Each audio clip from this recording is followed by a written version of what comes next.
What's up, guys? Welcome back to the channel. We're taking a look at Metaphor ReFantazio here on the ROG Ally X, and I'm not going to go into a whole bunch of different settings in this game because it's not necessarily needed and there aren't a lot of settings, as you'll see, and I'm really having a lot of good luck here with 17 watts and 900p. So I do want to go in, take a look, and show you some performance in some different areas and kind of how I'm playing through the game here and really enjoying Metaphor. As far as the settings go, again, there's not a ton of options here, and we're just running on the high preset. The only real gain you can get is by turning ambient occlusion off, which will gain you 3 to 5 FPS. So if you find you need to do that, you could. 720p will gain you a couple of FPS. 1080p will lose you a few. You can do what you want there, but like I said, I'm really going with 900p in this video. I think it looks great on the smaller screen on the Ally. The BRR works great on the Ally, and this game just runs really smooth now, and they've had some updates to it, so it's performing really well. And this isn't even getting into any mods or anything which are out there that are also helping the game. Now, I say 17 watts. If you look here, we were at 24 watts and at about 42 FPS, and as we come down and settle into our 17 watts, we're going to be at 39 FPS. There's only about a 3 FPS difference there, which is why I've really just been using the 17 watt performance mode on this game, even though typically I'll run games between 20 and 25 watts in handheld mode.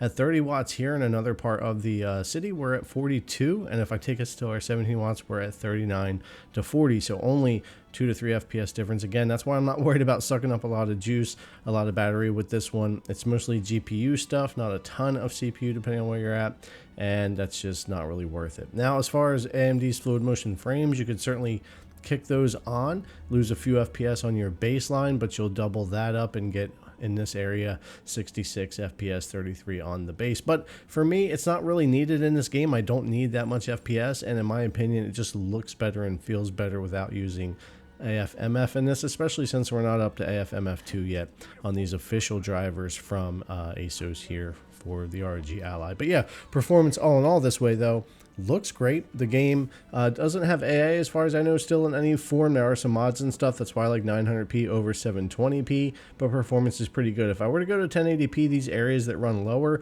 do get down into the 20s. At 720p, I do gain a couple FPS, but 900p just is a really nice sweet spot for me for this game for Metaphor on the Ally X. It's just been working really well. Another great thing is between updates and the Ally X just running really well, super good frame times, really smooth, almost never a stutter in the game as I run around and played like my first 8 hours. And the game's like 80 hours long, so I'm only like almost an eighth of the way through it, but I'm really enjoying my time with it. And it's not just running great on the Ally X, it's running great on the Legion Go and the Steam Deck, and that's nice to see because this is a game I think a lot of people are going to jump into. It's definitely going to be popular, it's selling really well, and to have it run that great on so many devices is really nice to see.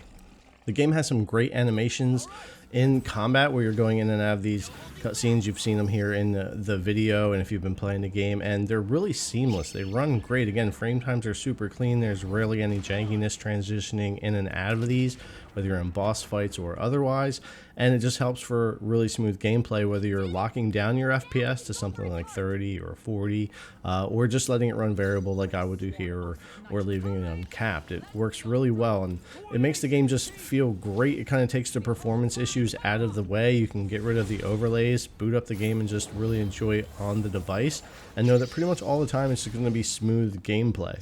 And I know this is a long game and there's going to be other areas that come into play as we move on and get farther into it, but I'm pretty confident that we're going to stay in that 35, or higher range in most of these areas. And again, you've seen some dungeon combat here, some of the city areas, and you're seeing this outside desert area, which is right outside that city area, which also runs really good. It had some issues back in the demo with frame times and stutters and all that kind of stuff, but for the most part now, that's all pretty cleaned up and running really well. Again, not just here on the X, but on other devices that I've tested on. So yeah, unusual for me to be down to 17 watts, but this game's just running really well that way. Pushing up that additional power really wasn't helping me. As you saw, you gain maybe a couple of FPS, even all the way up to 30 watts. So I think this is working really well, and there's plenty of room to go to 720p, 1080, or get rid of ambient occlusion, or do other things, or play with your wattage. But this has worked well for me. Let me know in the comments how you're running the game, if you're enjoying it. This isn't typically my kind of game